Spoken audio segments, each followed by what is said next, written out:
বিসমিল্লাহির রহমানির রহিম। আসসালামু আলাইকুম। আমি রোজি রহমান সবাইকে স্বাগত জানাচ্ছি আজকের ভিডিওতে।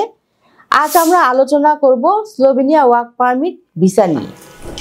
স্লোভেনিয়া প্রাকৃতিক সৌন্দর্যে ভরপুর এবং উন্নত অর্থনীতির অধিকারী একটি দেশ। বিশ্বের বিভিন্ন প্রান্তরে দক্ষ কর্মীদের জন্য কর্মবর্ধমান আকর্ষণীয় গন্তব্য হয়ে উঠেছে ইউরোপের এই দেশটি। বিশেষত বাংলাদেশের দক্ষ শ্রমিকদের জন্য স্লোভেনিয়া কাজের বাজারে ব্যাপক সম্ভাবনা রয়েছে। স্লোভেনিয়া কাজের জন্য প্রধানত দুই ধরনের ভিসা রয়েছে। স্বল্পমেয়াদী কাজের ভিসা টাইপ সি। এই ভিসা সাধারণত 90 দিনের জন্য দেওয়া হয়, মূলত স্বল্পমেয়াদী প্রকল্প, সিজনাল কাজ অথবা ব্যবসায়িক সফরের জন্য এই ভিসা প্রযোজ্য। দীর্ঘমেয়াদী কাজের ভিসা টাইপ ডি। এই ভিসা 1 বছরের বেশি সময়ের জন্য দেওয়া হয় এবং সাধারণত দক্ষ কর্মী, বিশেষজ্ঞ, গবেষক অথবা স্লোভেনিয়া কোম্পানিতে স্থায়ী চাকরিপ্রাপ্তদের জন্য প্রযোজ্য।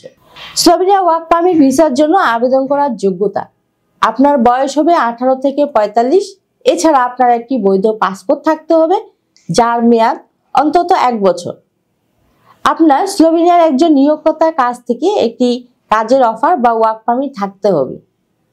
আপনার নিয়োগকর্তার কাছ থেকে একটি আনুষ্ঠানিক অনুরোধপত্র থাকতে হবে।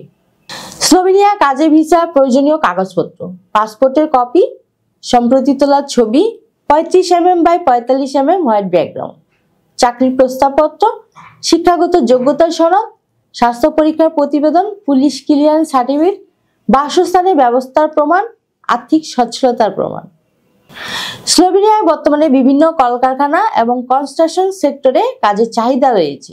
স্লোভেনিয়া যেতে আপনাকে সহযোগিতা করতে প্রস্তুত ভিসা প্রফেসর। ভিসা প্রফেসরের মাধ্যমে স্লোভেনিয়া যেতে আপনার সময় লাগবে 7 থেকে 8 মাস। ভিসা প্রফেসরের সাথে যোগাযোগের ঠিকানা house 12, road 12, Merul Badda, DIT project, Dhaka. Slovenia কাজের ভিসা বাংলাদেশের দক্ষ কর্মীদের জন্য ইউরোপে কর্মসংস্থানের একটি সুবর্ণ সুযোগ। সুতরাং এই সুযোগটি আপনারা গ্রহণ করবেন এই প্রত্যাশা রেখে এবং আমাদের চ্যানেলটি সাবস্ক্রাইব করার অনুরোধ জানিয়ে শেষ করছি আজকের ভিডিও। আরেকটি কথা, আপনারা যারা ফোন করেন অবশ্যই সকাল 10টা থেকে সন্ধ্যে 6টার মধ্যে ফোন করুন। আশা করছি আপনার ফোন কলটি মিস হবে না। আমরা আপনাদেরকে সঠিক তথ্য দেওয়ার চেষ্টা করব। সবাই ভালো থাকবেন, সুস্থ থাকবেন। আবারও দেখা হবে নেক্সট ভিডিওতে। সে পর্যন্ত আল্লাহ হাফেজ।